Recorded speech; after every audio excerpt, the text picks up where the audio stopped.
예, 그럼 시작하도록 하겠습니다. 오늘 제목은요, 포스트 코로나 시대와 크리스찬의 Thinking Outside the Box. 예, 제목이 좀 깁니다. 예, 포스트 코로나 시대, 그러니까 코로나가 지나간 이후의 그 시대에 우리 크리스찬들이 어떤 자세와 대응 전략을 짜면 좋겠는가 하는 제목인데요. Thinking Outside the Box라는 이 용어는 사실 한국말로는 별로 이렇게 잘 번역이 잘 안 됩니다. 그래서 제가 그대로 그냥 썼습니다. Thinking outside the box라고. 예, thinking 생각한다. outside the box. 박스 밖에서 생각하는 것. 예, 그래서 우리 한국말로 굳이 우리가 옮기자면 틀 밖을 벗어나서 생각하는 것. 우리가 어떤 고정관념이라든지 우리가 뭐 가지고 있는 assumption 같은 것을 깨어버리고 그 밖에 튀어나가서 상자 밖에 나가서 생각하는 예, 그런 것에 대한 이야기를 Thinking Outside the Box라고 합니다. 자, 그래서 오늘 이 포럼에서는요, 세 가지만 말씀을 드리겠습니다. 일단 Thinking Outside the Box가 우리에게 의미하는 바가 뭔지, 그 다음에 이것이 왜 우리 코로나 시대와 애프터 코로나 시대, 포스트 코로나 시대를 살아가는 우리들에게 왜 필요한 어떤 자세이며 애티튜드인지 예, 한번 우리 같이 생각하는 그런 시간들 가져보도록 하겠습니다. 목사님께서 다음 주에도 부탁을 하셨기 때문에요. 다음 주에는 훨씬 더 재미가 있을 겁니다. 일반적으로 우리가 Thinking Outside the Box에 어떻게 접근을 하느냐, 어떤 방법들이 있느냐, 예, 그런 것들을 같이 이야기해 보고요. 그것을 또한 기독교적인 마인드에서 한번 적용해 보는 좀 더 훨씬 재미있는 시간이 될 것 같습니다. 오늘은 조금 개념적인 예, 이야기들입니다. 예. 자, 그러면 정의에 대해서 먼저 말씀을 드리겠습니다. 자, Thinking Outside the Box라는 제목을 썼는데요. Thinking Outside the Box를 생각하기 위해서는요. 옆에 있는 그림 있죠? Thinking Inside the Box를 먼저 생각하시는 것이 사실 순서에 맞습니다. 두 가지를 다 생각을 해보자는 뜻이죠. 자, 그러면 예, 한 가지씩 우리가 설명을 해보도록 하겠습니다. 자, 그거 이전에 제가 퀴즈를 하나 간단한 퀴즈를 내는데요. 자, 이것을 맞추시면 쉽게 맞추시면 여러분들은 thinking outside the box를 하시는 분일 가능성이 더 높습니다. 그렇지 않다면 inside box thinking을 하시는 가능성이 더 많고요. 자, 퀴즈는 이렇습니다. 한 사람은 남쪽을 향해서 또 한 사람은 북쪽을 향해서 자, 구동 자세로 딱 서 있습니다. 자, 두 사람이 서 있는 거죠. 자, 그중 한 사람이 전혀 고개를 돌리지 않고 상대방의 그 이마에 밥풀이 묻어 있습니다. 이렇게 지적해 줬습니다. 자, 이것이 어떻게 가능할까요?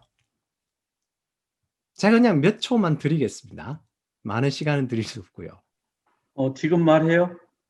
예, 말씀하실 분들은 네, 말씀하시고. 마주보고 있는 거 아니에요? 예, 목사님이 예, 정답을 뭐 바로 말씀을 해주셨는데요. 자, 보통의 경우는 고개를 갸우뚱 하게 되어 있습니다. 한 사람은 남쪽을 향해 있고 한 사람은 북쪽을 향해 있다. 그러면 우리가 고정관념은요, 서로 등을 마주대고 반대쪽을 바라보고 있다고 생각을 합니다. 자, 그런 경우에 상대방 이마에 뭐가 묻었는지 우리가 알 도리가 없죠. 자, 그래서 이 문제를 풀기가 정말 어려워집니다.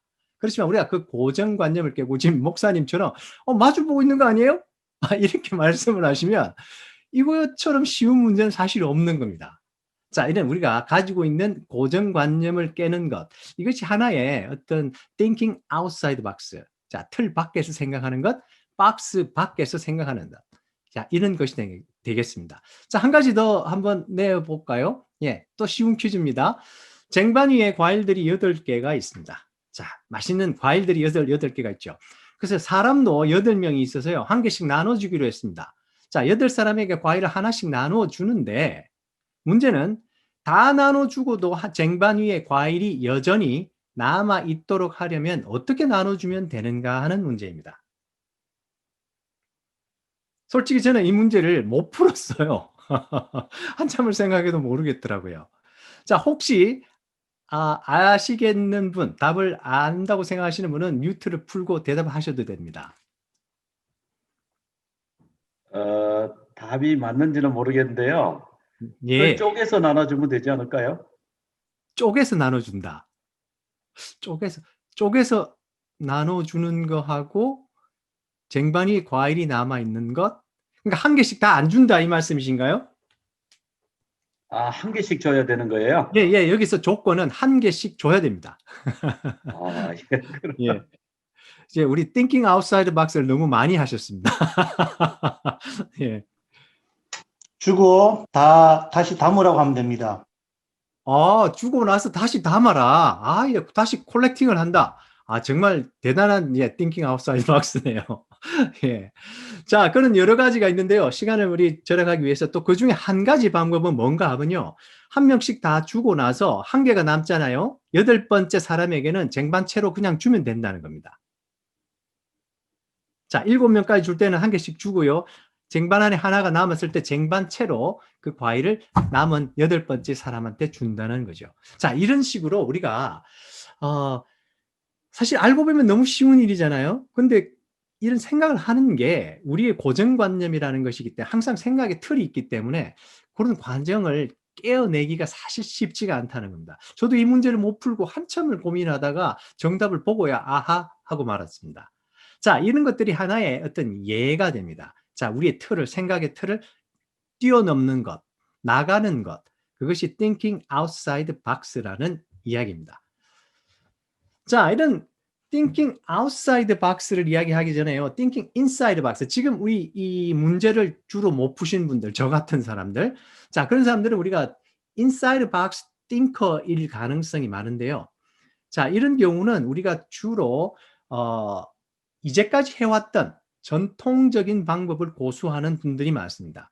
그리고 사람들 간의 어떤 습관이나 간섭이나 인습적으로 해왔던 그런 루틴을 쭉 따라가는 그런 경향성이 많죠. 그래서 일반적으로 우리가 말할 때 상당히 보수적인 경향이 있다. 항상 일반화할 수는 없지만 예, 보수적인 경향이 있는 분들이다. 그런 사고와 그런 인식의 틀이다. 이렇게 우리가 말할 수가 있겠죠. 자, 그래서 연관되는 그 단점들이 좀 있습니다. 예, 박스 안에서, 털 안에서 생각하다 보니까요. 우리가 정답에 갇힌 생각을 많이 하게 됩니다. 항상 정답은 이거 아닌가, 한 개만 있는 게 아닌가 이런 생각을 하죠. 그리고 우리의 융통성이, 사고 융통성이 부족하고 상상력이 좀 부족하게 됩니다. 그리고 변화에 어떤 변화가 생겼을 때 반응하고 적응하는데 좀 시간이 걸리고 어렵습니다. 그러다 보니까 성장과 예, 변혁을 주도하기에도 좀 어려운 거죠. 자, 자유 토론에도 약한데요. 제가 미국에 유학을 처음에 왔을 때 대학원에 먼저 처음에 들어갔는데요. 대부분의 과목들이 세미나 과목들입니다. 자, 세미나 과목을 하다 보니까 제가 영어를 못해서 그런 것도 있고요. 처음에 미국 왔을 때 당연히 영어를 못했죠. 근데 수업 방식이 한국의 방식과는 너무나 다르더라는 겁니다. 교수님이 나오셨는데 뭘 가르쳐 주시는 게 없어요. 아무도 안 가르쳐 주세요.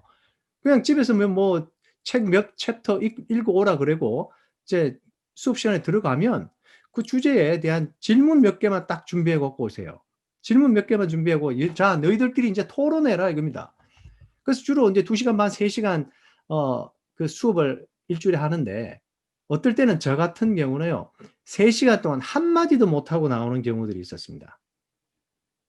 그래서 참 그때 그 좌절스러움이 굉장했는데 제가 한국에서 받아왔던 모든 교육은 항상 정답이 있었거든요. 그래서 그 정답에서 벗어나면 틀린 대답이 되었었습니다. 근데 미국 교육을 제가 받다 보니까 처음에는 참 적응하기가 힘들었어요. 왜냐하면 이건 뭐 정답도 없고 이 모인 그 대학원 학생들이 저마다 그냥 자기 생각을 얼마나 잘 늘어놓는지 제가 치고 들어갈 그 틈도 없더라고요. 뭐 어젯밤에 일어났던 일부터 시작해서 뭐 온갖 이야기를 다 하면서 그 주제에 대한 이야기를 뭐 직접적으로 간접적으로 이야기를 늘어면서 자기의 주장들을 늘어놓는데 참 처음에는 힘들었죠. 그 한 학기가 지나고 한 1년 정도가 지나고 나니까 거기에 익숙해지면서 거기에 대한 굉장한 가능성과 정말 엄청난 예, 장점들을 발견하게 됐습니다. 그 안에 생각들이 무궁무진하게 나오더라는 겁니다. 하나의 정답이 아니고. 자, 그래서 우리가 이 thinking inside the box, 박스 속에서만 생각하는 것에 대한 것은 상당히 어떤 단점과 제약과 어떤 그 리미테이션들이 많이 있다는 거죠. 자, 하지만요, 이런 단점들만 있는 것은 또 아닙니다. inside the box, 틀 속에서 생각하는 것들도 상당한 장점들이 있지 않겠습니까? 자, 어떤 장점들이 있겠습니까? 틀 안에서 우리가 딱 정해진 틀 안에 있다 보니까 확실한 경계와 선과 영역이 있습니다. 자, 넘지 말아야 할 선과 우리가 지켜야 할 때 선을 우리가 확실히 구분해서 알 수 있다는 거죠. 상당한 장점 아니겠습니까? 네, 그렇다 보니까 우리 규정이나 규율이나 법칙이 정확하게 명시되어 있는 경우가 많고요. 그 안에서 우리가 스테이 하다 보니까 안전한 경우가 많습니다. 크게 우리가 리스크 테이킹, 그런 어떤 위험 부담을 해야 될 필요가 별로 없다는 겁니다. 그러니까 우리가 또 현상 유지하기도 굉장히 좋은 거죠. 자, 그리고 분명한 보통 이 목표들이 있습니다. 그리고 본질에 충실할 수 있는 그런 장점들이 있습니다. 자, 그래서 우리가 인사이드 박스 띵킹을 하는 사람들이 무조건 좋은 것도 아니고 무조건 나쁜 것도 아니고 장점들과 단점들이 이렇게 확실하게 있다는 거죠. 자, 그러면 오늘의 더 주제인 thinking outside box를 이제 생각해 볼 시간이 되었죠. 자, 먼저 뭐 정의를 굳이 내리자면요. 가장 근접한 단어는 아마 제가 생각하기에 창의력이 아닌가 생각합니다. 창의성. 창의적이고 창조적이고 그리고 전혀 일상적이지 않는 비일상적인 그리고 아까 말했던 그 규정이나 법칙이 있지만 그것을 매이거나 우리가 거기에 한정되지 않는 그것을 뛰어넘는 그것에서 나가버리는 생각과 그런 사고의 틀을 thinking outside box라고 이야기합니다. 자, outside thinking, outside box thinking을 생각할 때요. 자, 우리가 지금 21세기를 살아가고 있는데 21세기 최고의 thinking outside box 산물을 우리가 한번 생각해 본다면 어떤 게 생각이 나십니까? 자, 우리가 아직 80년이나 남았죠. 21세기를 다 지내려면.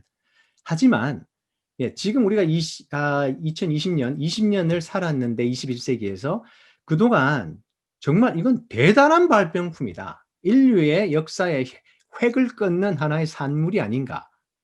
완전히 틀을 깨고 나온 것. 그런 산물은 무엇일까요? 하는 질문을 해봤습니다. 자, 여러 가지 답이 나올 수 있겠죠. 그렇지만 저는 개인적으로, 저 개인적인 생각입니다. 자, 이분을 떠올릴 수밖에 없었습니다. 스티브 잡스. 여러분들 참 다 잘 알고 계시죠? 벌써 뭐 작고 이른 나이에 작고 하셨지만, 자, 이분의 영향력과 이분이 만들어 놓은 아이폰이라는 이 인류 역사에 빛날 만한 이 산물은 우리들에게 정말 많은 인플루언스, 영향력을 지금까지 주고 있습니다. 정말 대단한 thinking outside box였습니다. 자, 2007년에 아이폰이 나오기 전까지는 어땠습니까? 전화기는 전화기였습니다. 카메라는 카메라였고요. 그 다음에 뭐 오디오 플레이, 보이스 리코더는 보이스 리코더였고 비디오 카메라는 비디오 카메라였습니다. 인터넷을 사용해서 우리가 이메일이나 메신저 인터넷을 했지만 그것은 다 따로따로 놀던 디바이스들이었는데 자, 이분이 자, 그걸 우리 손 안에 이 손 안에다가 다 넣어버리자. 미친 생각이죠. 그걸 어떤 사람이 그런 생각을 할 수 있습니까? 자, 이분이 그 생각을 하고 결국 애플 회사를 통해서 이 정말 어마어마한 thinking outside box 산물을 2007년에 내어놓고 말합니다. 그리고 이 아이폰으로 말미암아 우리 인생들이 다 바뀌었지 않습니까? 자기 손 안에 이 컴퓨터를 하나씩 들고 다니는 이 삶으로 바뀌었잖아요. 우리 모든 생활에 이 컨텐츠가 바뀌고 내용들이 바뀌고 패턴이 바뀌고 완전히 그냥 인류를 바꿔놓았던 획기적인 TOB의 산물이었습니다. 자, 그분이 한 모토가 있는데요. 그 모토가 Stay Hungry입니다. Stay Hungry. 배고프게 계속 있으라는 겁니다. 배고프면 어떻게 되죠? 음식을 찾게 되면 뭔가 먹을 것을 찾으러 왔다 갔다 바쁘게 되지 않습니까? 이건 먹을 수 있나? 이렇게 먹을 수 있나? 자, 그런 curiosity, 호기심들, 그리고 question들, 질문들이 계속해서 생겨나는 겁니다. 자, 내 배를 채우기 위해서, 내가 배가 불러지기 위해서 무엇을 할 수 있을까? 자, 그런 자세로 우리가 이 세상을 살아가는 것이 thinking outside the box라는 이야기죠. 그리고 stay foolish.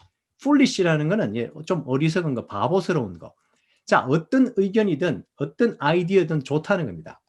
내 손 안에 이 모든 걸 넣어버린다는 그런 foolish한 아이디어. 정말 말도 안 되는 아이디어였는데 그 아이디어가 결국은 이런 산물을 낳게 하였지 않습니까? 자, 그래서 이분의 이 모토, stay hungry, stay foolish라는 말을 들으면 thinking outside the box가 무엇인지 우리에게 개념이 상당히 잘 잡힌다는 이야기입니다. 자, 한 가지 그런 예를 드렸습니다. 자, 그런데 우리가 thinking outside the box를 더 잘 이해하기 위해서는요, 이 origin, 처음에 이 단어가 어떻게 나왔느냐를 한번 살펴보는 것도 재밌습니다. 정말 오래전부터 이 이야기가 사실은 시작이 되었습니다. 1914년, 자, 100년도 넘은 이야기죠. 100년도 넘은 이야기인데 샘 로이드라는 분이 자, 이런 문제를 냅니다. 점을 9개 찍어 놓고 자, 하나, 둘, 셋, 넷, 다섯, 여섯, 일곱, 여덟, 9개가 있죠. 자, 하얀 점들이 여기 있습니다. 이 점들 9개를 4개나 4개보다 작은 숫자의 직선을 이용해서 이 점들을 다 이어보라는 겁니다. 자, 직선을 1개도 되고 2개도 되고 3개도 되고 하지만 4개 이상을 쓰지는 않고 이 점들을 다 이어보는데 조건이 하나가 있습니다. 그 직선들은 끊어지면 안 됩니다. 계속 연결해서 이 점들을 직선을 이용해서 연결해 보라는 겁니다. 자, 시간이 이제 별로 없기 때문에 제가 이 문제의 답을 그냥 알려드리는데요. 제가 학생들한테 이 문제 내면 요즘 학생들도 거의 한 소수 몇 명 빼놓고는 풀지를 못하더라고요. 시간을 많이 줘도 사실은 잘 못 풀어요. 자, 그래서 제가 대답을 드리는데요. 자, 이 9개의 점을 하나의 어떤 박스처럼 생각한다면 일단은 그 밖으로 나가야 됩니다. 점 있는 곳에서 밖으로 나가서 시작을 하셔서 쭉 직선을 하나 꺾고요. 또 나가야 됩니다. 또 나가고요. 자, 또 나갔죠. 계속해서 나가야 이 점들이 다 이어진다는 겁니다. 자, 지금 이렇게 해서 직선을 하나, 둘, 셋, 4개, 4개를 사용해서 이 점 9개를 이어봤습니다. 자, 여기서의 중요한 핵심은 이 우리가 9개로 틀을 규정해 놓은 그 안에서 이 해결을 하는 것이 아니라 점 밖으로 나갔다는 거죠. 그래서 보이지 않는 틀이 있지만 그 보이지 않는 틀을 깨고 나갔을 때 이 점선을 잇는 이 과제를 달성해냈다는 이야기입니다. 근데 정답은 하나만 있는 것은 아닙니다. 이 문제를 풀 때도요, 대답이 여러 개 있을 수 있습니다. 자, 한 가지 또, 그러니까 이건 이제 박스를 이야기하는 것이고요. 자, 이 문제를 다른 방법으로 풀 수 있는 방법들도 있습니다. 예. 문제를 줄 때 직선의 굵기에 대해서는 누구도 말하지 않았습니다. 그래서 어떤 사람은 이렇게 풀 수가 있는 거죠. 굵게 만드는 겁니다. 굵게 만들어서 벌써 6개 연결됐죠. 이제 또 하나의 더 직선, 하나의 더 직선. 단 3개로 이번에는 9개를 연결했습니다. 자, 이렇게 우리가 굵기에 제한이 없다면요. 사실 이런 방법도 있을 수 있지 않겠습니까? 이렇게 말입니다. 정말 굵은 선을 이용해서 점 9개를 한 번에 다 이어버리는 거죠. 자, 제 학생 중에 한 명은요, 이 문제를 냈더니 정말 기가 막힌 대답을 하는 학생이 있습니다. 자, 그 학생은 뭐 어떻게 생각하냐면요, 이 점 9개, 1개에서 시작을 해서 자, 지구를 한 바퀴 돈다 이러면서 3개를 먼저 이어서 지구를 한 바퀴 돌았답니다. 한 바퀴 돌아서 두 번째로 올 때 둘째 칸으로 내려가서 직선을 이었고요. 한 바퀴 지구를 더 돌아서 세 번째 올 때, 세 번째 열에 있는 세 점을 잇는다고 이야기를 하더라고요. 우리가 멀리 거시적인 입장에서 보면 다 직선이 아니겠습니까? 한 개의 직선으로 다 이어버린다는 겁니다. 정말 뛰어난 학생이죠. 어떻게 보면 foolish하지만 정말 thinking outside the box를 할 줄 아는 학생이라는 생각이 들었습니다. 자, 이것이 오리진입니다. 자, 이런 생각들을 할 수 있게 된다면 많은 장점들이 있겠죠. 일단은요, 내 정답만이 정답이 아니다. 다른 사람이 이야기하지만 조금 다른 방법으로 접근하지만 이것도 정답이 될 수 있다. 그런 다각적인 관점을 우리가 수용할 수 있다는 겁니다. 그리고 어떤 문제 상황이 되었을 때 우리가 그냥 패닉에 빠지지 않고요. 야, 이것도 뭔가 우리가 새로운 해결책이 있을 거야. 적극적으로 나서서 해결을 해보려는 노력을 한다는 거죠. 자, 그렇다면 변화와 적응에 당연히 용이할 거고요. 또 배움이나 성장이나 발전이나 개발, 또 어떤 혁신적인 그 변화를 우리가 일으킬 수 있는 가능성이 많아진다는 이야기입니다. 자, 이런 많은 장점들이 있지만, 다 좋은 건 아닙니다. Thinking outside the box, 박스로 자꾸 나가다 보면요. 그것도 단점들이 많습니다. 제가 우리 아까 이야기했던 것처럼 수업을 들을 때 어떨 땐 굉장히 좌절스럽습니다. 정말 야, 여기에 정말 핵심이 뭐야 할 정도로 정말 다양한 이야기, 말도 안 되는 이야기, 연결도 안 되는 이야기들을 참 많이 늘어놓더라고요. 우리 미국 학생들이, 친구들이. 자, 그런 것들이 단점이 된다는 겁니다. 시간이 많이 소요됩니다. 여러 사람 이야기를 다 들어봐야 돼요. 여러 가지 의견과 아이디어를 다 모아봐야 되기 때문에 참 시간이 많이 소요가 되고요. 그러니까 효과성이나 효율성에서 굉장히 떨어진다는 얘기입니다. 그리고 이런 보통 thinking outside the box는요, 혼자서 실행할 수 있는 일들이 거의 없습니다. 다른 분야의 전문가들, 다른 분야의 어떤 전공들이 합쳐져서 같이 협력할 때 주로 실행이 되는 경우가 많기 때문에 혼자 잘 못해요. 혼자 잘 못한다는 말은 실행성이 굉장히 떨어진다는 거죠. 그리고 위험성이 있고 빈번한 실패를 하기 쉽습니다. 자, thinking outside the box를 하는 사람들이 예를 들어서요, 20번의 생각, 20번의 thinking outside the box를 한다고 한다면 그 중에 한 번 정도 성공한다고 합니다. 예, 성공 가능성이 굉장히 낮다는 이야기죠. 자, 그리고 자꾸 여러 가지 생각을 하다 보면 원래의 목적이나 비전, 계획에서 벗어나서 처음에 시작했던 방향과 그 목표가 완전히 떨어지는 그런 결과를 낳을 수도 있다는 거죠. 예, 마지막으로 현실성이 결여되어서 망상이 될 그런 우려들도 많습니다. 자, 지금까지 그래서 우리가 thinking inside the box와 outside the box의 장점들과 단점들, 그리고 그 이전에는 우리의 정의에 대해서 함께 다 생각을 해봤습니다. 자, 이런 thinking outside the box. 자, 우리가 after 코로나 시대, post 코로나 시대를 살아가면서 이런 thinking outside the box의 필요성이 있나 없나 우리가 한번 생각을 해보는 겁니다. 여러분들 어떻게 생각하십니까? 이런 자세가 우리 사고의 틀, 사고의 자세가 이 시대에 우리가 필요로 한가 아닌가 말입니다. 저는 당연히 필요하다고 생각이 듭니다. 그래서 몇 가지 예를 드리는데요. 특히 우리 크리스찬들은 이거 굉장히 우리가 시사점이 많은 것 같습니다. 그래서 우리가 첫 번째로 제가 말씀드리는 필요성은요. 제가 교육 현장에 있다 보니까 교육 현장에서 일어나는 일들, 그리고 이 포스트 코로나 이후에 어떤 방향으로 갈 건지에 대한 그런 어떤 좀 예상들을 할 수 있습니다. 자, 그거에 대해서 조금 이야기를 나눠드리는데요. 자, 이것이 우리 교육 현장과요, 교회 현장과는 굉장히 밀접한 관계가 있습니다. 왜 그럴까요? 일단요, 교육 현장과 교회 현장은 가르치는 곳입니다. 예수님이 가르쳤던 것처럼요. 예, 학교 현장, 늘 가르침이 일어나고 늘 러닝, 학습이 일어나는 곳이죠. 굉장히 연관성이 많다는 겁니다. 그 다음에 항상 연구하는 곳입니다. 예, 성경 말씀 연구하고요, 공부하고요. 그것도 뭐 신학교, 얼마나 많은 신학교에서 신학자들이 나오고요. 항상 연구하죠. 학교 당연히 연구하는 기관 아닙니까? 그리고 또 나머지 한 가지 또 공통점은 서비스를 한다는 겁니다. 이 소사이티, 우리의 사회와 우리의 공동체에 우리가 배운 것들과 연구한 것들을 다시 환원하는 교육 현장과 그래서 교회는 굉장히 밀접하고 비슷하게 가는 그런 compatibility가 많습니다. 굉장히 비슷합니다. 그래서 우리 교육 현장에서 일어나는 일들을 우리가 한번 본다면 당연히 교회는 영적인 존재이기 때문에 똑같이 가지는 않지만 우리가 시사점, 배울 점들, 그리고 예측 가능한 것들이 굉장히 많다는 이야기죠. 자, 그래서 제가 교육 현장에서 일어나는 요즘 특히 가장 핫 이슈인 그 온라인 교육, 잠깐 제가 오버뷰를 한번 해드리겠습니다.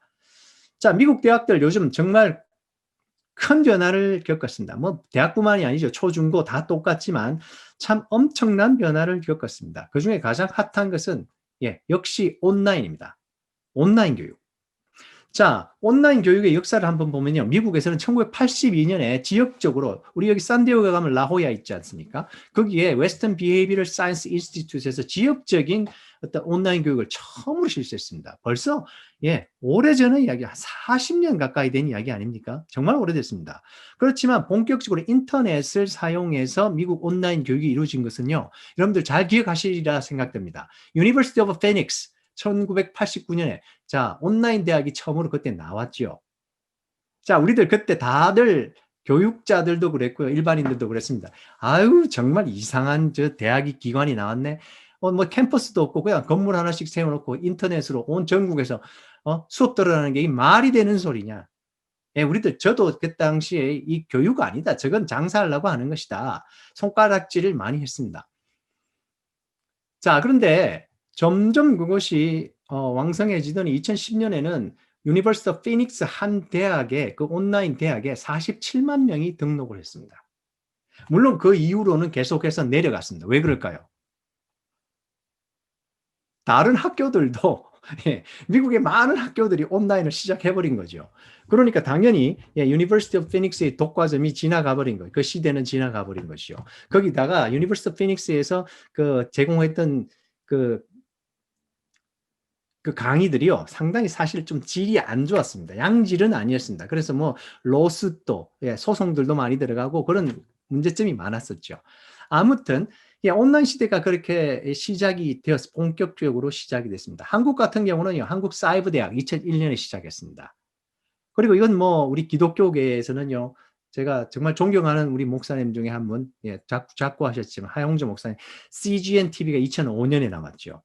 이런 온라인 그 인프라들이 오래전부터 시작이 되었다는 겁니다. 자, 2000년도에 미국의 대학교들은 온라인 수업이나 과목들 한 8% 정도, 전국에 있는 대학 중에 한 8% 정도가 온라인 수업과 온라인 그런 수업들을 개설을 했습니다. 2008년에는 한 20%. 자, 그리고 코로나가 없었다면요, 2020년대에 뭐 한 50%, 60% 가까이 아마 온라인 수업을 개설한 학교들이 그러니까 거의 한 반에서 3분의 2 이상은 했을 거라는 예상을 합니다. 하지만 이번에 코로나 사태로 말미암아 강제적으로, 우리가 뭐 원하는 것은 아니죠. 그렇지만 강제적으로 90% 이상 미국의 학교들이 온라인 수업을, 최소한 수업을 완전히 풀리 온라인은 아니더라도 온라인 수업들을 개설할 수밖에 없는 그런 상황에 처해졌죠. 2020년대 똑같은 올해 우리 한국에도 85%의 대학들이 온라인 수업을 개설했습니다. 자, 이 대세는요, 이 추세는 오지 않을 것이 온 게 아니고 당연히 오고 있던 것들이 그냥 속도가 빨라져서 한 10년 정도 걸려서 이루어질 일들이 이번 1년 동안 일어나 버린 겁니다. 놀라운 변화와 놀라운 어떤 속도의 그런 변화가 이루어진 것이죠. 자, 그로 말미암아서 많은 학생들이 좌절감을 겪고 등록을 안 하는 경우들이 많아지기 시작했습니다. 특히나 휴학은 굉장히 많습니다. 나 이런 온라인 교육 못 받겠다는 거죠. 저희 딸도 특수체육을 전공을 하고 있는데요. 못 배우겠대요. 재미없어서 못 하겠대요. 그러면서 휴학을 할까 말까 하면서 뭐 그냥 파트타임으로 지금 이제 등록을 하는 그런 상황이 일어났는데요. 자, 그런데 또 재미있는 것은 대학원생들은 숫자가 증가한다는 겁니다. 왜요? 일자리가 너무너무 줄었기 때문에 일자리를 못 구하면요, 대학원 갑니다. 그래서 언더그래주에이트 학부는 등록이 감소하고 대학원은 증가하는 아주 재미있는 현상이 지금 일어나고 있습니다. 자, 그래서 미국의 대학의 방향을 여러분들 우리가 한번 예상을 해보면요, 코로나가 이제 코비드 19이 완전히 없어진다 해도 앞으로 어떻게 갈 것인가, 대부분의 전문가들은 상관없다. 온라인 수업이 앞으로는 주류를 이루게 될 거다. 우리 교수들 중에서도요, 처음에는 온라인으로 강제로 하게 되니까 굉장히 힘들었습니다. 근데 하다 보니까 편하다는 겁니다. 출퇴근 안 해도 되고요. 뭐 시간이 너무너무 많이 세이브되고, 그다음에 재택근무, 원래 꿈꾸던 것이 재택근무거든요. 재택근무를 하게 되니까 너무 편하다는 겁니다. 그다음 온라인상에서 한번 그 시스템을 해놓고 나면 그것을 계속 쓸 수가 있지 않습니까? 자료들 그냥 올려놓은 거 계속 쓸 수 있고요. 강의 녹음해놓은 레코딩 해놓은 거 또 쓸 수 있고요. 그러니까 이 재료를 마련해놓고 나면 이후부터는 굉장히 쉬워지는 겁니다. 거기다가 요즘에는 에듀케이션과 테크놀로지를 합성하죠. 에듀테크. 그러니까 기술들이 워낙 발전을 하기 때문에 예전에 우리가 우려했던 온라인 수업에서 너무 다 퀄리티가, 질이 나쁠 것이다 하는 그 우려들 계속해서 깨어내고 있습니다. 오히려 이제 몇 년 안으로는 우리가 교실에서 그냥 가르칠 수 있는 것보다 오히려 더 향상된 양질의 온라인 수업도 가능하게 됩니다. Augmented 그다음에 아니면 Virtual Reality 이런 것들이요, 정말 몇 년 안에 이제 다 가능한 시대가 되고 있기 때문입니다. 자, 그래서 또 한 가지가 나오는 건요. 이렇게 온라인을 하다 보니까 지역하고는 이제 상관이 없습니다. 내가 어디 살고 있느냐. 내가 캘리포니아 살고 있기 때문에 캘리포니아의 대학에 가야 된다. 내가 롱비치에 살고 있기 때문에 롱비치 대학에 가야 된다. 이런 이제 관념 자체가 없어지는 겁니다. 자, 가성비가 뛰어난 대학. 가성비라는 건 여러분 잘 아시지 않습니까? 가격 대비 성능이 좋으면, 그러니까 등록금 대비 양질의 교육을 받을 수 있다면 전국 어디에 있는, 아니 전국이 아니라 세계 어디에 있는 대학이라도 우리가 온라인으로 등록을 할 수 있다는 거죠. 자, 이런 세상이 오고 있다는 겁니다. 자, 이건 우리 교회에도 굉장히 비슷한 방향으로 앞으로 진행될 가능성이 많지 않겠습니까? 교회도 아주 비슷할 겁니다. 예, 지금 이미 많은 리서치가 나오고 데이터들이 나오고 있지만 교회도 아마 온라인 예배라든지 온라인 모임, 줌 모임들이 코로나가 없어졌다고 해서 나중에 다 물러났다고 해서 그것들이 없어질 것이냐? 그렇지 않겠죠. 당연히 계속해서 증대되어서 나가고 유지가 될 것으로 누구든지 예상을 할 수 있다는 겁니다. 그리고 우리가 마지막에서 본 지역과 관계없이 가성비가 뛰어난 대학으로 쏠리게 된다는 것도 우리가 생각해 볼 문제입니다. 자, 인터넷에 유튜브에 나오는 어떤 말하자면요. 스타 목사님들 있죠. 스타 목사님들의 교회, 스타 목사님들의 그 예배에 사람들이 몰릴 가능성, 지금도 벌써 그런 현상이 일어나지 않습니까? 본인이 다니던 교회에서 유튜브가 나오고 줌이 나오지만 솔직히 재미없다. 아, 나 다른 데 가서 듣고 싶어. 다른 데 가서 예배 드리고 싶어. 정말 이제는 완전히 지역과 그런 것을 뛰어넘어서 자기가 선택하는 시대가 되어버린 거죠. 그리고 너무나도 쉬운 접근성으로 말입니다. 자, 예를 들어드리면요. U of Illinois. 제가 일리노이에서 12년을 살았는데요. U of Illinois 굉장히 좋은 학교입니다. 얼바나 샴페인. 거기서 이번에 온라인으로 MBA 프로그램. 자, 경영학 석사 과정을 만들었습니다. 그리고 가격을 완전히 대폭 할인했습니다. 왜냐? 온라인이니까요. 온라인이니까 야, 2만 불에 너희들 졸업 때까지 우리가 2만 불만 내면 너희들 졸업할 수 있게 해준다. 보통 한 학기에 2만 불입니다. 유명한 학교의 MBA 프로그램들이. 근데 졸업할 때까지 2만 불 내고 온라인 들어라. 지금 수천 명이 등록을 했습니다. 자, 조지아에 있는 아틀란타에 있는 조지아 텍 있죠. 굉장히 유명한 공과대학이죠. 온라인 컴퓨터 사이언스 석사 프로그램을 만들었습니다. 작년에 만들었는데요. 작년에서 지금까지 최소한 10,000명, 그 사람들이 정확한 발표 안 합니다. 그렇지만 10,000명에서 15,000명 사이에 등록의 인원이 있다고 합니다. 놀라운 일 아닙니까? 한 과의 한 대학원 프로그램에서 10,000명 이상의 학생이 있다. 다른 학교의 전체 합한 한 학교의 숫자 아닙니까? 이런 시대가 오고 있다는 겁니다. 그러면 앞으로 온라인 프로그램을 통해서 가성비가 높은 학교들은 거의 독과점을 할 수 있다는 이야기죠. 자, 구조조정 분명히 일어납니다. 대학에 이렇게 온라인 위주로 이제 가게 된다면 구조조정은 반드시 일어나게 되겠죠. 특히나 사회 현상 그리고 사회 문제들을 해결하기 위한 그런 연구 분야들은 앞으로 정말로 크게 각광받는 시대가 올 겁니다. 그래서 많은 전공들이 다시 리스트럭처링이 될 거고요. 필요 없는 전공, 그러니까 우리가 생각할 때 필요하지만 이 사람들이 돈벌이가 된다, 돈벌이가 안 된다. 그 다음에 지금 일어나고 있는 사회 현상을 풀 수 있는 영역이다, 아니다의 기준을 따라서 앞으로 많은 전공들이 없어지고 새로운 전공들이 들어오겠죠.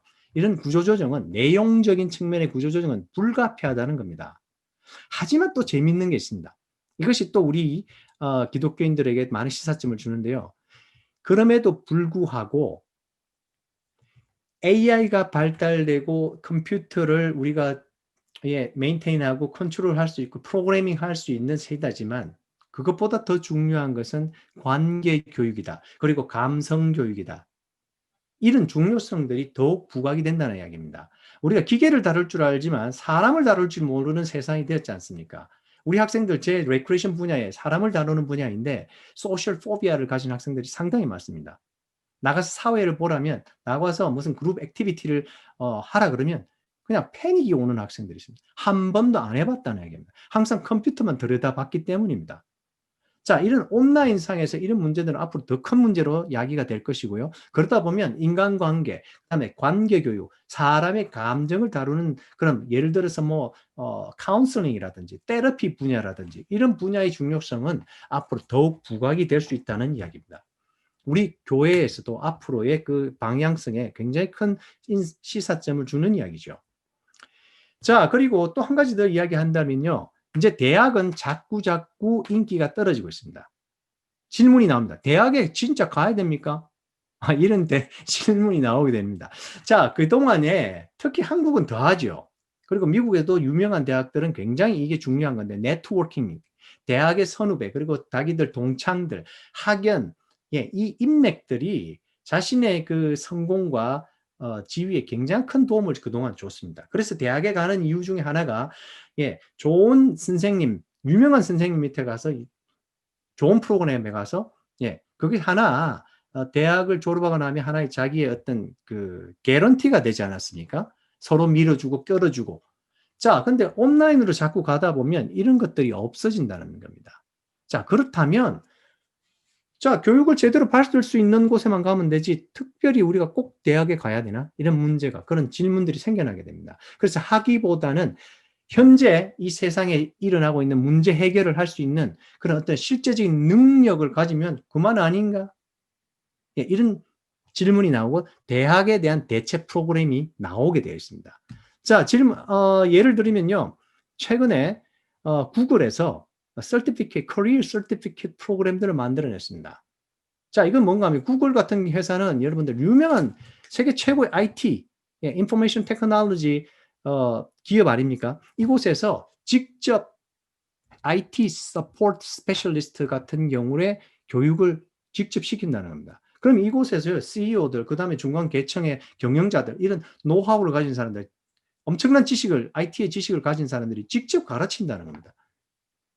그래서 한 10과목을 들으면요, 서티피킷이 나갑니다. 가격이 얼마인가요? 300불입니다. 300불 되고요. 구글에서 최고 잘 나가는 경영자들한테 직접 자격적 프로그램을 배운다는 겁니다. 놀라운 일이죠. 자, 그러고 나면 그 사람들이 광고합니다. 한 5만 6천 불 정도는 보통 받습니다. 300불 내고 이거 배워가지고요. 한 5만 6천 불 받는 그런 직업 선택할 수 있습니다. IT 스페셜리스트가 될 수 있습니다. 자, 그렇다면 사람들한테 굉장히 큰 의문을 듭니다. 정말 대학교 가야 되나? 자, 또 한 가지가 있습니다. 이게 2007년에 나온 시스템인데요. MOOC라고 합니다. MOOC. MOOC. Massive Open Online Courses라고 해서요. 그 대량의 공개 온라인 강좌들이죠.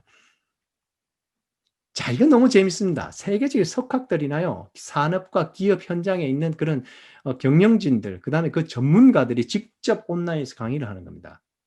대학과는 다른 거죠. 근데 이게 정말 쌉니다. 거의 무료 수준입니다. 보통 뭐 한 강좌 15시간에서 20시간 듣는데요. 뭐 한 100불. 그 정도 수준이고, 이번에 블랙 프라이데이 며칠 전에는요, 한 강좌 15시간 듣는데 9불 9구에 나왔습니다. 그리고 그걸 받고 나면요, 시험 보고 자격증 발급합니다. 자, 이런 MOOC 프로그램이요, 지금 전 세계 한 50개 정도 프로그램이 있습니다. 자, 얼마나 많은 학생이 듣는가 하면요, 자, 이것은 그 50개 정도 되는 MOOC 프로그램의 한 개 온라인 플랫폼입니다. 콜세라라는 이 온라인 플랫폼 중에 one of the biggest죠. 제일 큰 플랫폼인데요. 이 플랫폼에는 지금 현재 3,700만 명의 학생들이 등록되어 있습니다. 3,700만 명. 370명이 아니고 3,700만 명이 콜세라에 등록이 돼요. 온라인 플랫폼을 통해서 강좌를 듣고 서티피케이션을 받는다는 이야기입니다. 자, 그 50개 중에 또 유뎀이라는 데가 있는데요. 거기에 그냥 제가 이거는 한번 데이터를 보여드리는 게 얼마나 학생들이 많이 등록하는가. 자, 여기 뭐 이런 걸 보시면요. 에티컬 해킹 배우는데요. 몇 명 들어가 있습니까?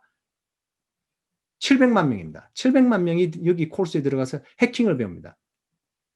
사이버 시큐리티 240만 명, 뭐 그래픽 디자인 220만 명, 이런 식으로. 자, 한 강좌에 다 몇백만 명. 파이톤이라는 IT 처음에 나온 거 있죠. 여기는 2100만, 2200만이네요. 자, 이런 숫자들이 대학을 가지 않고 이제 이런 온라인 공개 강좌들을 실비로 듣고 서티피케이션을 받고 들어간다는 이야기입니다. 세상이 정말 많이 바뀌고 있습니다. 그래서 결론적으로 미국 대학의 방향은요, 이제 각 대학들이 결정을 해야 되는 순간에 있습니다. 이번 1년은요, 그러니까 탐색전 아니면 뭐 이제 미래의 방향을 정해야 되는 그런 크리티컬한 모먼트가 왔는데 지금 대충 세 가지 모델입니다. 미국 각 대학들 이제 이거 중에 하나를 골라야 되는데요. 물론 여러 가지 이 다 섞어 넣은 모델을 쓸 수도 있습니다. 하지만 두 번째 나온 하이브리드 모델, 혼합 모델.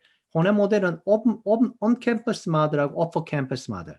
예, 두 개를 혼합해서 쓰는 방법이 가장 파퓰러할 것으로 전망을 합니다. 자, 그러다 보니까 온라인을 많이 오퍼를 하게 되면 등록금은 자동으로 하향 조정이 되겠죠. 하지만 그렇다고 해서 교육이 질이 나쁘면 학생들은 금방 압니다. 그래서 양질의 교육을 당연히 제공해야 됩니다. 그리고 이제 혼합 모델을 하다 보니까 대면 실습을 해야 되는 과목들은 이제 캠퍼스에 와서 해야 되겠죠. 예를 들어서 뭐 스템 분야들, 과학 분야들, 그다음 의료 분야들, 테러피 분야들, 예를 들어 뭐 피지컬 에듀케이션 분야들 이런 분야들은 실제로 모여서 하는 것이 훨씬 아직까지는 효과적이기 때문에 혼합해서 한다는 겁니다. 미국의 대부분이 이 모델로 갈 것 같습니다. 자, 그 중에 어떤 대학들은요, fully 온라인 모델로도 가겠죠. 우리는 이제 모이지 않는다. 무조건 온라인으로 간다. 그 대신에 굉장히 저렴하게 우리가 내놓을 것이다. 그렇지만 이번에도 그렇습니다. 저렴하다고 해서 양질의 교육을 제공하지 않으면 아무도 안 갑니다. 그래서 양질의 제공은 어차피 들어가야 되는 겁니다. 하지만 저렴하게 해서 많은 숫자가 모이게 하겠다. 그런 비즈니스 모델로 가는 거죠. 자, 그렇지만 이런 시대적 상황에서도 불구하고 온 캠퍼스 모델, immersive residential 모델을 고집하는 대학들도 있습니다. 예, 그런 경우는요, 상당히 비싼 등록금을 내게 되겠죠. 상당히 비싼 등록금을 내게 될 겁니다. 그 대신에 고품격 교육을 하는 거죠. 고품격 교육이라는 건요, 우리가 대면 교육에서만 할 수 있는 어떤 전인격적인 교육, 그리고 특히 교수와 선생님들과 아이들의 엄청난 인터랙션. 그러니까 교수님들이 직접 학생들의 어떤 코치가 되는 겁니다. 멘토리 되는 겁니다. 우리 큰 교회의 어떤 담임 목사님 경우에 우리 개개인의 우리 교인들에게 어떤 접근성 자체가 없는 경우가 많습니다.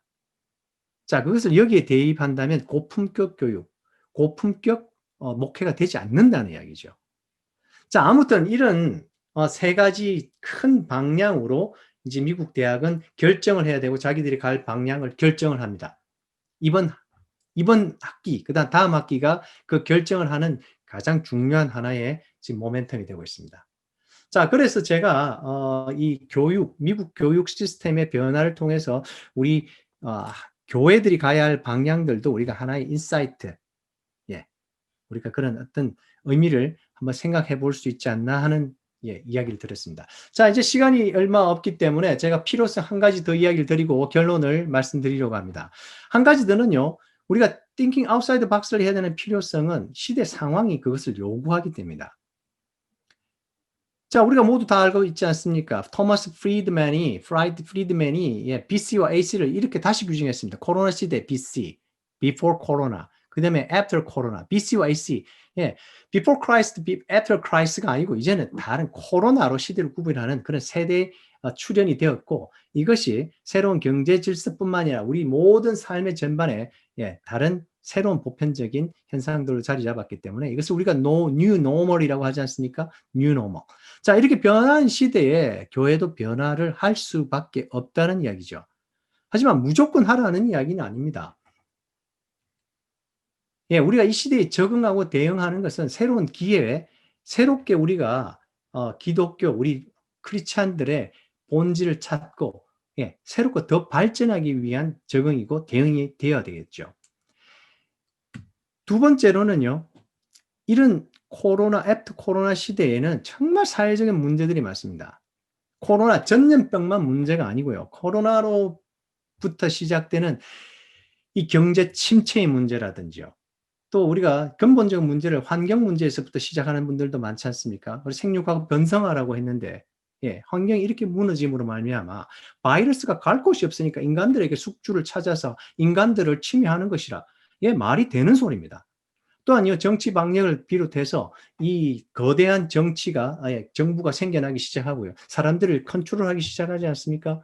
정치가 참, 정말 슬픈 지경에 이르고 있습니다. 사람들이 정신건강 다 무너지고 있지 않습니까? 사회가 무너지고 있습니다. 자, 그래서 이 시대적인 난제들을 우리가 볼 때에 크리스찬들이 지금까지 해오고 있던 우리의 방식들을 고수해 나가고 인사이드 박스에 멈춰 있다면 이런 시대적인 난제들을 우리 크리스찬들이 책임과 사명이 감당되지 않는다는 이야기죠. 그래서 필요하다는 이야기입니다. 새롭게 우리가 생각하고 새로운 방식으로 이 시대적인 난제들을 풀고 이웃들을 돌보고 우리 공동체를 돌아봐야 되는 그런 시간이 왔다는 거죠. 자, 이제 마지막입니다. 그래서 우리가 이런 어떤 자세를 가져야 하느냐. 자, 거기에 대한 열쇠는 저는 우리는 아직 모른다는 것이 정답입니다. 하지만 우리가 과거를 한번 돌아본다면 그런 열쇠를 한번 찾아볼 수 있지 않느냐. 여러분들 잘 아시겠지만요. 우리 과거사 속에 교회들은 그런 TOB, Thinking Outside the Box를 계속해서 하면서 살아왔습니다. 그 중에 한 가지 예가 초대교회 당시 역병들이었죠. 자, 갈레노스 역병 165년에서 180년 사이에. 자, 안토니우스 역병이라고도 하기도 합니다. 또 251년에는 키프리아누스 역병이 있었습니다. 그것도 15년간 지금처럼 뭐 1년, 2년이 아니고요. 15년씩 그때는 뭐 백신이 있었겠습니까? 트리트먼트가 있었겠습니까? 한번 생기면 뭐 한 바퀴 다 돌고 죽을 만큼 다 죽을 때까지 돌다가 15년씩 이렇게 걸렸겠습니까? 얼마나 정말 좌절스럽고 힘든 시간이었겠습니까? 이 시간에 교회들이요. 이 교회들이 어떻게 대응했느냐는 지금 이 시대를 살아가는 우리들에게도 엄청난 도전을 줍니다. 그들이요. 위험을 무릅쓰고 옆에서 퍽퍽 죽어나가는 사람들, 그 아픈 자들을 보살폈습니다. 그리고 그들의 필요를 채워줘서 주님 안에서 그들을 섬겼다고 합니다. 그러다가 많은 사람들이, 기독교인들도 죽었다고 합니다. 하지만 많은 역사학자들이 그 당시에 우리 기독교 공동체를 절망한 민중들에게 소망을 주었던, 현세적인 내세적인 소망을 제공했던 그런 참 좋은 이웃들이라고 이야기를 합니다. 그리고 그것으로 말미암아 기독교의 확산과 성공이 이루어졌다고 비평을 하죠. 자, 그래서 그 당시에 3세기 당시에 기독교 공동체, 우리 공동체의 별칭은 파라볼라노이였습니다. 볼라노이. 자, 그것은 위험을 무릅쓴 자들. 우리 선조들은 위험을 무릅쓰는 thinking outside the box, 새로운 접근법을 구사했다는 겁니다. 자, 그래서 저는 히브리서 11장이 생각났습니다. 비슷한 이야기죠. 세상이 감당할 수 없는 사람들. 그 많은 박해와 그 고통 속에서도 예수 그리스도를 끝까지 지켜내며 사람들을 정말 사랑하고 봉사했던 그 우리 선조들이 했던 세상이 감당하지 못하느니라. 세상이 감당할 수 없었던 그 사람들. 거기서는 저는 thinking outside box를 또 한번 생각하게 됩니다. 자, 우리 이 시대에 우리는 정말 기로에 서 있는 것 같습니다. 세상에는 두 가지 부류의 크리스찬들이 있는 것 같은데요. 하나는 세상을 감당할 수 없는 크리스찬. 세상을 이겨낼 수 없습니다. 세상에 오히려 우리가 좌절하고 힘들어서 숨어버리는 크리스찬들이 있을 수 있고요. 그렇지만 지금 현재도 세상이 감당할 수 없는 크리스찬이 있을 수 있다는 겁니다. 이 시대를 살려내고 이웃들을 돌보고 공동체를 살려내는 그런 세상이 감당할 수 없는 크리스찬들, 위험을 지금도 무릅쓰는 크리스찬들이 있다는 거죠. 우리가 그것을 감당해 나갈 때 우리는 thinking outside box적인 삶을 현재에도 살아갈 수 있다는 이야기고, 그것은 과거에 우리가 파라볼라노이라고 불렸던 것처럼 우리도 그 세상을 다시 한번 꿈꿔볼 수 있다는 이야기가 되겠습니다. 자, 이제 결론이라고 생각합니다. 자, 지금까지 thinking outside the box 이야기를 했죠. 위험을 무릅썼던 사랑의 실천은요, 일반인들은 상상할 수도 없었던 thinking outside the box입니다. 하지만 그것이 어디에서 나왔느냐, 그 힘들이 어디서 나왔느냐, 우리가 기독교의 본질로 돌아갔기 때문에 가능했던 겁니다. 그렇지 않은가요? 구원과 그리고 이웃을 향한 사랑과 헌신과 봉사, 그 본질로 inside the box로 들어갔기 때문에, 우리의 박스를 알고 있었기 때문에, 우리가 지켜야 할 본질과 핵심을 알고 있었기 때문에 새로운 그것을 뛰어넘는 위험을 무릅쓴 그런 outside thinking, outside box thinking이 그리고 행동이 가능했다는 이야기입니다. 자, 이제까지 많은 이야기 드렸는데요. 이제 요약을 하고 끝내도록 하겠습니다. 그래서 우리 포스트 코로나 시대에 우리 크리스찬들 thinking outside the box, 자, 요약을 한다면요. 우리는 변화하는 시대에 적극적으로 적응하고 대응하는 것이 맞다고 생각합니다.